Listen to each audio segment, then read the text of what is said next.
As we heard through Chad a minute ago, so you've been described as 2,700 small businesses that are representing USBC out in your local communities. So if you're a business stakeholder, who would you describe as your number one customer? Very good, the League Secretary. So having a collaborative and open line of communication and dialogue with these League Secretaries. I know in Houston we had about 200 leagues, 190 leagues with about 18 centers. So if I were to tell you that I had a face-to-face relationship with each one of those, that would be a stretch. But if you're especially in a smaller community, you have the option, or the opportunity rather, to where you can really establish a working relationship with your representatives, our representatives in the leagues. So I guess we've got the clicker. With that being said, we're gonna start it off with a question. How many leagues did USBC have in the 2015-16 season? And I want everybody to have some input here. You can pick any number you want. 27,000. 27,000 I hear back there. When I said everybody, I meant more than one person.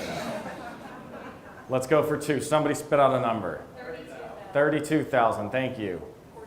48,000. You're actually the closest. It's just over 40,000 leagues that we had last year. So you think it's a pretty big number, right? 40,000 leagues. So with that being said, how many unique league secretaries did we have? And I know that they're all unique, believe me, we've talked to them. How many unique league secretaries do you think we had? 40,000. It's not 40,361. I should have given you that hint. We do have multiple league secretaries. 42,000. So you think we have more league secretaries than we do leagues?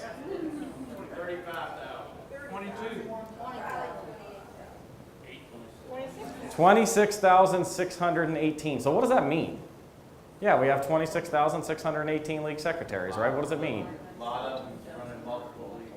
It means that we have an opportunity to have a stronger relationship with 26,618 people out there.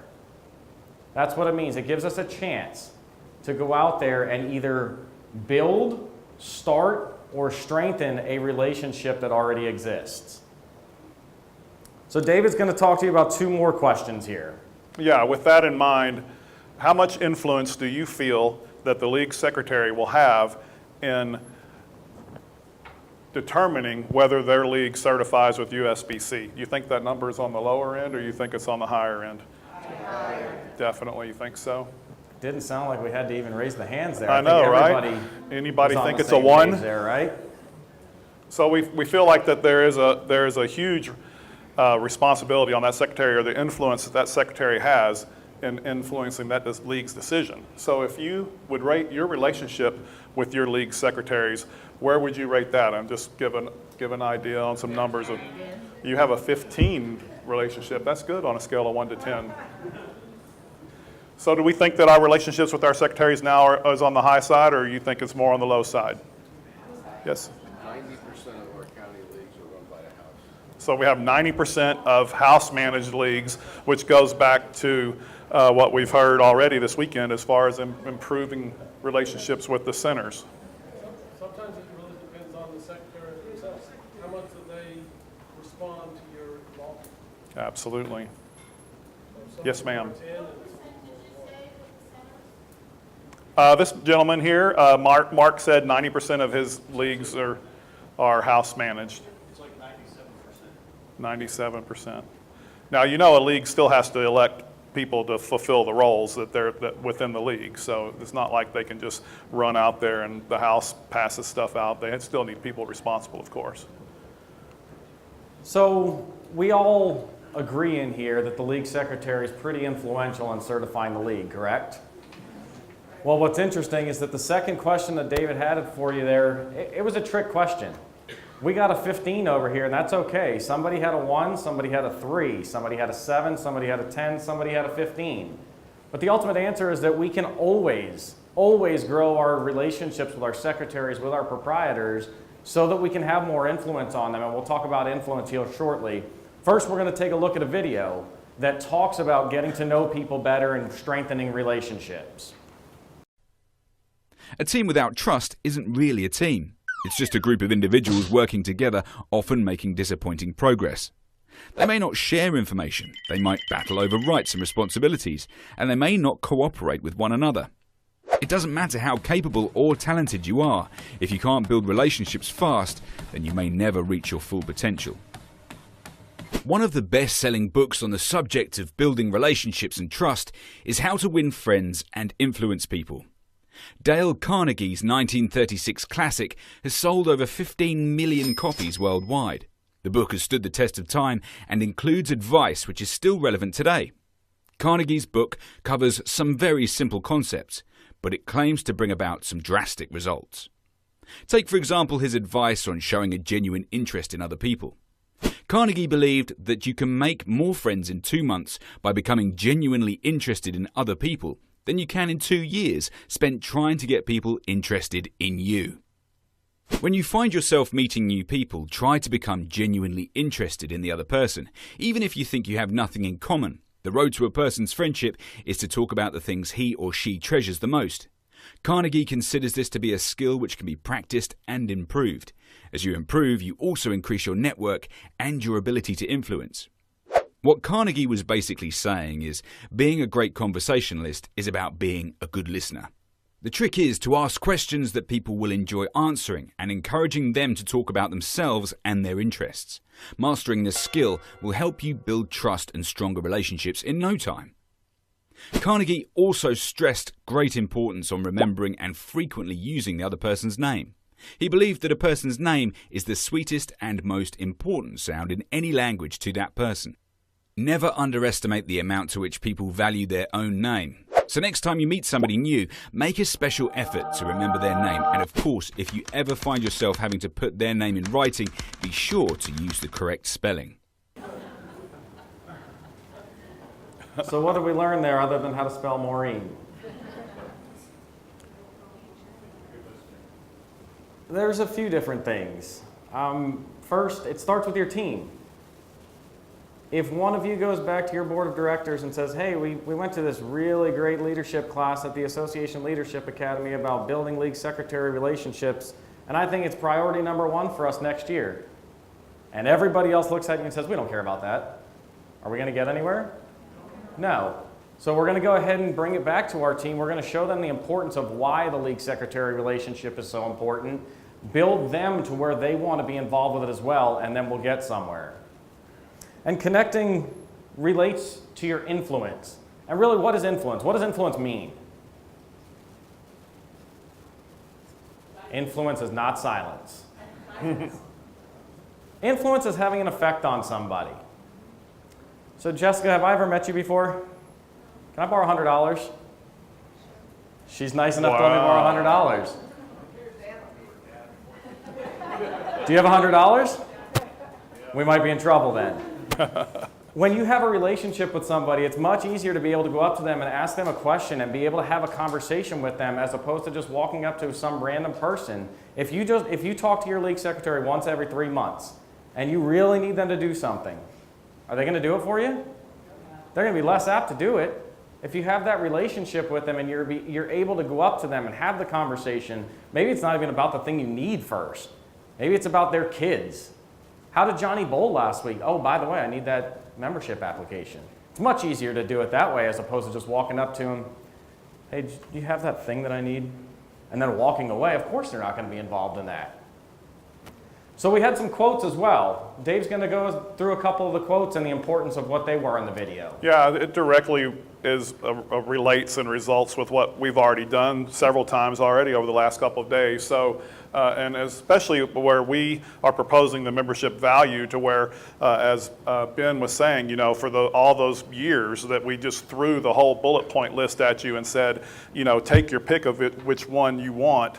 Now that we've reverse the psychology a little bit and find out from the individual what is important to them and then focus on that. So with that being said, you make more friends in 2 months by finding out about them instead of you standing here and talking for 2 years trying to get them interested in you. So that's a little bit of the strategy behind what's going on with that. And then being a great conversationalist is about being a good listener. So if you're asking questions and you're talking to the person, make your best effort to hear what they're saying back to you. I mean, you want to try to have a little bit of ability to remember something about some people, much unlike myself, which really is a practice makes perfect kind of thing. What'd you say, Richard? Practice makes permanent? Practice makes permanent. So how do we become genuinely interested? What is it that we do? We encourage them to talk about themselves and listen. Bobby's retired military veteran after 23 years. Do you think that she wants to hear me talk about my 2013 Kia Forte that gets 23 miles to the gallon? Probably No, but not. you will. But if we start talking, about something that she's interested in, her ears are going to perk up. She's going to want to talk about that for a little while. So figure out what it is that they want to talk about and just kind of listen to them. Let them talk about themselves for a while.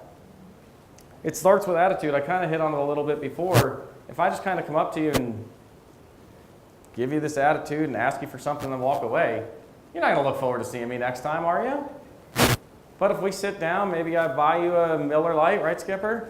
Maybe we sit down and talk over a Miller Lite for a little while. He's going to like me a little bit more, probably not a lot, but a little bit more. It starts with the attitude. You go up to him, you ask him how he's doing. Much better than just going up there and saying, hey, do you have that paperwork, and then leaving. So what kind of questions do we want to talk to them about? Well, the best part about the questions is that they evolve over time.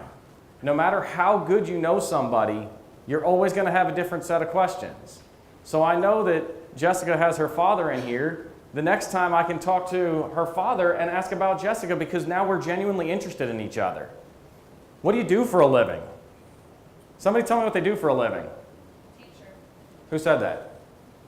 And do you like it? Yeah. So if I come up to you and start talking about teaching later on, you're going to want to talk about it, right? You're probably not going to shy away, and you obviously have a love for kids and being able to teach them. So we'd love to sit there and talk about that. You could probably go on for quite some time. So of course, that's what we want to talk to you about. And then building your reputation. Anybody in here have a bowler in their association that has known to not strike and maybe kind of wind up and give the ball return a little bit of a soccer kick, right? Does everybody have somebody in their association like that? More than one. Every time I do this presentation, somebody always says more than one. So we're going to call him Johnny. Johnny bowls a 36-week league. And for 35 weeks straight, Johnny kicks the ball return at least once. Then week 36, Johnny bowls 300, doesn't kick the ball return for the first time. Do you all of a sudden think of Johnny as the guy who doesn't kick the ball return? Absolutely not. It takes time to build your reputation. Once you have it, you can change it. That's not to say that you can't, but it takes a lot of hard work and a lot of effort to do so. So your reputation as an association with the league secretary goes a long way. So David, you want to get us into our first networking session? Yeah, I was going to respond also, think about what Beth, one of the stories she told about her experience at the association tournament. X number of years later is still the grumpy association official. So if that has never happened again, but what stuck with her? That one story. So we have to think about that. So now what we're going to do, another networking session. It's going to be doubles. So you're going to pick someone at your table, and if you're odd numbers, then you'll have to mix up with someone else, and you're going to practice again learning something about your partner. And there will be a test afterwards. I know I'm probably not supposed to tell you that, but let's find out something with your neighbor for the next. We'll give it we have 10 minutes on the clock, Yeah, so we'll we'll see. see how We know each other long pretty it good. takes everybody, and we'll go ahead and reconvene shortly. So get with your neighbor. So this is what we're talking about with our league secretaries, getting to know them on a personal level, getting to know something about them, which always can initiate the conversation for the future. And each time you do this, you're going to learn something new. There's going to be something intriguing. Every time you talk to them, you're going to be able to learn something more. So now that we know how to become genuinely interested in our secretaries, when are we going to have the opportunities to do this? Well, that hand shot straight up. Wow. We certainly know where they are at least once a week, right? So we have every opportunity at league night. Does anybody in here run a league secretary tournament at all? League secretary tournament. An association-run tournament where only league secretaries are able to play. Eileen, you do? So that's another opportunity, right? What else do we have? What other opportunities do we have? Well, absolutely the bar, but I couldn't put this in the presentation. I'm just not allowed. We do a seasonal secretaries meeting at the beginning of the season. Would you call that a league secretary workshop or a league secretary meeting? Absolutely you would. This is probably our best time to get in front of our league secretaries. So what exactly is the difference between the two? League meetings are hosted by the bowling center or something of the sort. So they're going to make their agendas, they're going to select the times, and hopefully they're going to allow us to speak. But one thing we have to remember is we're going to be their guest. We're going to go in there and be able to speak for a couple minutes, but we're not going to control their meeting. We're not going to go in and tell them, hey, you got to do it this way, you got to do it that way, right? We're just going to go in, try and meet up with them as many times as we can, go to each league, each center. And our attendance is going to be the bowlers, league secretaries, possibly the general manager, maybe even the owner, depending upon where we are and how the bowling centers work. Like we talked about yesterday, Bowlmore AMF, Tom Shannon's not going to be there for that. But if you're in a homegrown bowling center and the owner's involved in the day-to-day operation, you may have the owner there as well. So Dave, what's a league workshop? Well, a league workshop would be more something that you host as a special event. Quite possibly, and one thing we'll touch on is it doesn't necessarily have to be at the bowling center. What if you did pick an alternate venue and got the people out? But while you're in there, you're going to be able to control the content and the message. You could deliver supplies. Everything is going to be determined by you and your agenda that you're going to want to get accomplished that day. So you won't be at the mercy of, the bowling center going over their lineage and their rules and, the bar prices and everything that's changing for the season. And oh, by the way, here's the local association to talk to you about the changes with USBC. Typically what they offer you is just minimal time. So again, you have one meeting, you can invite as many and hopefully as all that you have will come, and then you control who you invite, whether it's the league officers or just the league secretaries. What'd you guys do in Houston? Actually, we were victimized by going center to center. And he called it victimized on purpose? Well, the thing, that was exactly verbatim almost what I just said. This is what we're doing for the season in the center, and then now here's David from the association to tell you what's changed at USBC. So really, we just had to curtail what information we offered and just not the chance to do any training at all.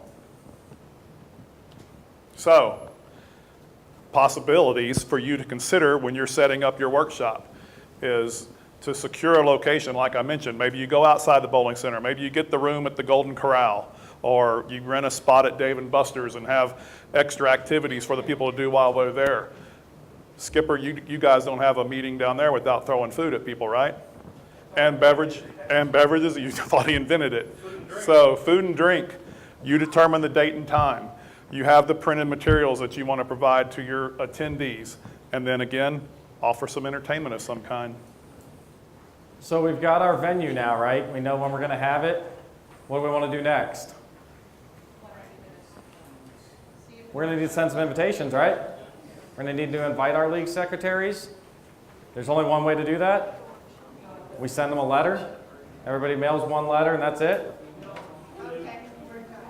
We're going to have multiple different ways, multiple different people. I personally check my mail about once every 2 weeks. So you send me a letter in the mail, and the event's probably already happened before I even see it. But we have email now, right? And I get an email, and it's right there. Got one already. So I'm going to do it through email. Does that make me right? Nope. Does that make me wrong? It does not. Everybody's going to consume the information differently. So we want to make sure that we're giving it to them in different ways. Personal phone calls, face-to-face, emails, letters, all of the above. Social media invites. Is everybody in here on social media, or at least most? We can absolutely do it through our association's social media channels. So we send out our invitations now. What do we do next? We're going to put some materials together, right?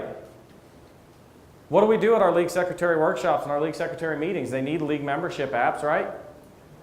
We want to get them all the summer supplies that USBC supplies you to supply the secretaries. Maybe some door prizes, some raffle items. Who doesn't like to win something?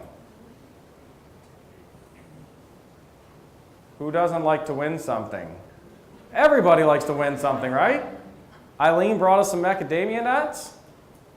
Everybody likes to win something. So if we can get a bowling ball or a gift certificate or something like that and raffle it off, it's going to make it more fun for everyone. Summer supplies, we talked about that a little while ago. And maybe an association calendar. Does everybody in here have a decent idea when their association championship events are going to take place? I mean, they don't differ too much. They may differ from weekend to weekend, but they're almost always going to be in the same month, right? This gives us an opportunity 7 to 8 months in advance to provide this information to our secretaries so that they can start promoting the events for us. Absolutely. Beth touched on that as well in her presentation yesterday about, or this morning rather, about having that word of mouth stuff that's going on. I mean, what changes your tournament dates every year? Usually Easter, right? Whatever Easter weekend is, that's what adjusts your tournament times. So you know when they're going to be. So as you're planning all this, then you want to also consider about what you're going to do at the workshop. So the execution of the tasks that you're doing that day. Pow, pow, pow, pow. Thank you. I don't have a photographic memory like him, and he does, believe me.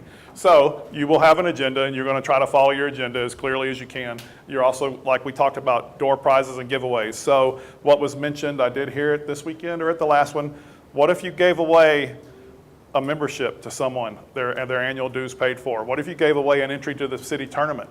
I know Hazel told me yesterday she can't get any teams in the tournament. So at her kickoff meeting, give away a team entry. And then maybe that will just foster an environment to where it just multiplies downhill. And then now you've got a reason to have a tournament because you've given away an entry. Introduce your board. Let everybody put a face to the name. I mean, that's kind of why we're here doing this as well, right? So now you know us. I've done multiple WinLabs 12 installs and met several of you this week. I have to close my eyes so I can recognize your face through your voice, but other than that. So, and then select the right person to conduct the meeting. I have a lady in Houston that worked for me, love her to death, greatest proofreader in the world, but starts every tournament with her head down, reading verbatim rule after rule after rule after rule. Exciting stuff, right? It's exciting. That's what we're looking for? No, we definitely want someone like Mike. Very energetic, I upbeat. disagree with that. So just keep in mind of having someone there that can engage the crowd, because you don't want to have a snore fest.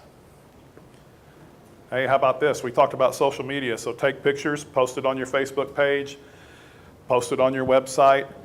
You just want to create a fun environment, and then also a learning environment and an atmosphere to where you're getting the necessary business done, but then it should be fun for everyone as well. Follow up. How are we going to do that? How about a thank you card? Might not work as well in a smaller association. I mean, if you're dealing with 2 secretaries and 4 leagues, you know, you probably don't want to run a huge big shindig and I don't know if it's the next slide or not. The most hilarious thing we talked about was the awards. Is that coming up? No. Where we talked about the husband and wife. The association had 2 secretaries, and one was the husband and one was the wife. And so we were like, well, maybe you don't want to run a Secretary of the Year award. And, you know, 21 years in a row I've won. So just think about the size of your association and the magnitude of the event that you're creating. How about this? Find out what did you do right and what did you do wrong and what do your people want. You know, what information can you provide to them that will give them more of a reason to show up and say, hey, I've got to go there for this reason or that reason, or they don't pay any attention to any of that, so there's no reason for me to go. So definitely want to find out what your people want. So for those of you that know George Lambert, George and I put this presentation together for convention in April. And he works in Illinois, so we were on the phone. We were putting it together over the phone. And he said, hey, I got it. And I said, what? And he goes, I have the motto for League Secretary workshops. I said, okay, what is it? He says, educate, appreciate, motivate. And I looked at him and said, that's the dumbest thing I've ever heard. And then I said, no, it's not. It's actually really good. If you think about it, every time we have a conversation with a secretary or a proprietor or even a bowler, is that really not what we're trying to do? You certainly want to educate them. You want to give them the league rule updates. Any improvements made within USBC. We talked about any of the supplies that we need to provide them. Schedule of association events. We talked that we kind of have an idea of when they're all going to take place. It's just a matter of getting them down on paper. But what's that fifth bullet say? I'm counting. I can't count. What's that sixth bullet say? That's the one that we're worried about. Everybody prefers to go to an event when it's fun. If somebody contacts you and says, hey, we're having that league secretary workshop that we had last year. It was 15 minutes of Johnny telling us what to do. You gonna want to go back? Probably not. But you make it fun, you get everybody interested, you have them having a good time, take pictures like Dave said before, let them see what they're missing out. All of a sudden the following year they may want to be a part of it. So that's the education part.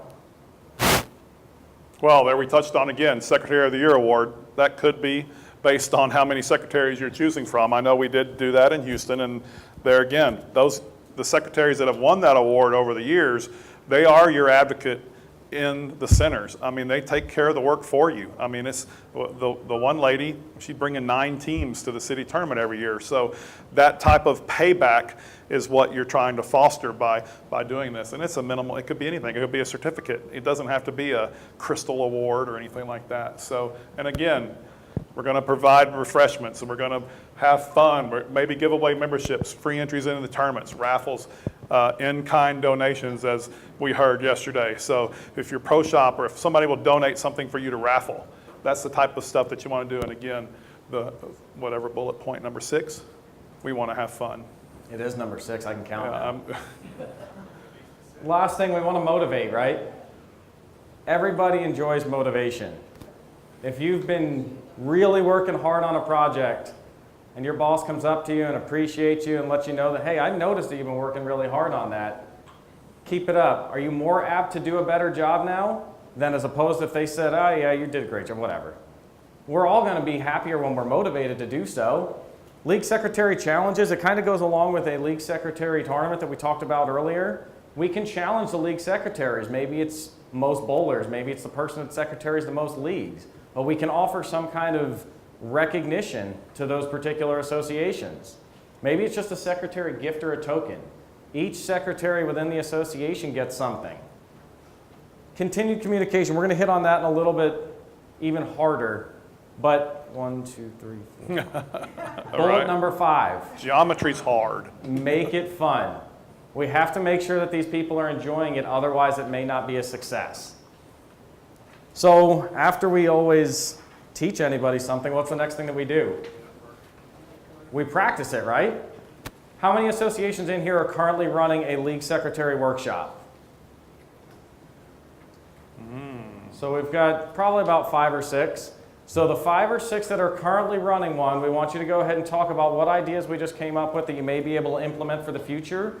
And for anybody that's not running one now, we want you to go ahead and talk amongst each other about how you could get one started. So we'll take about 5 to 7 minutes of you guys talking amongst each other about that stuff, and then we'll talk a little bit about it when we get back.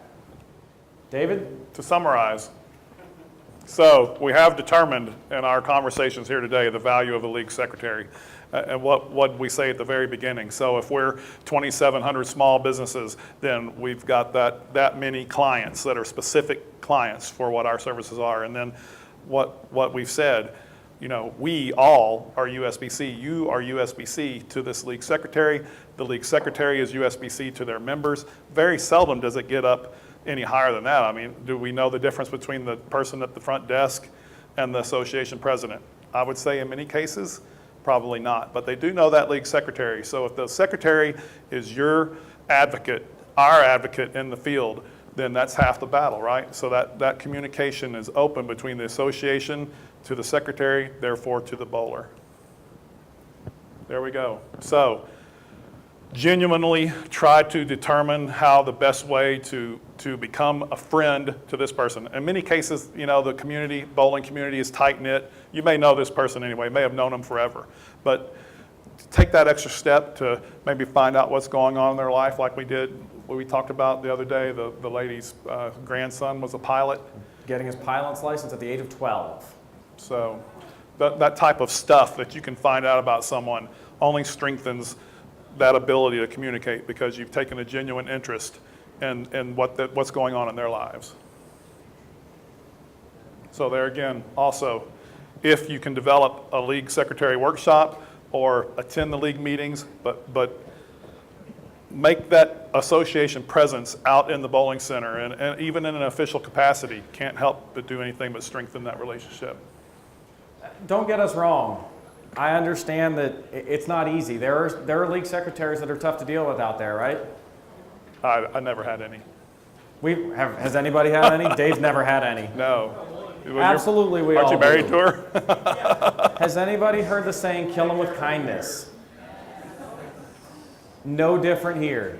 There are going to be some challenging league secretaries, but if we just blow them off, we're not going to create those relationships. We got to work a little bit harder.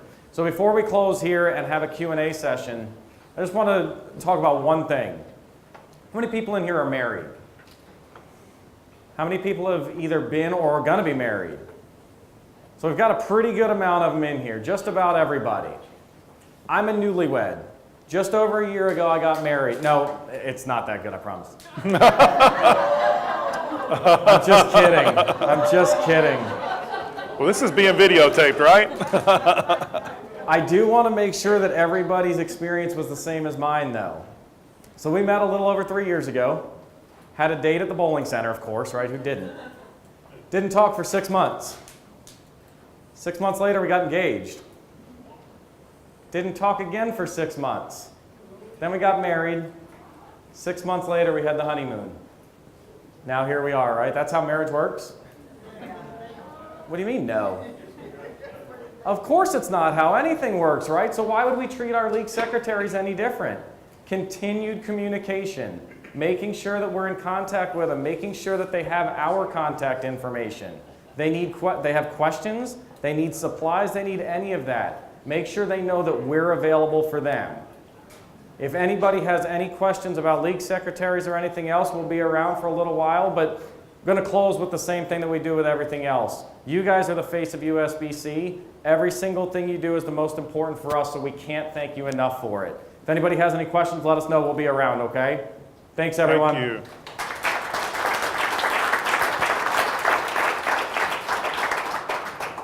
Thank you, Mike. Thank you, David.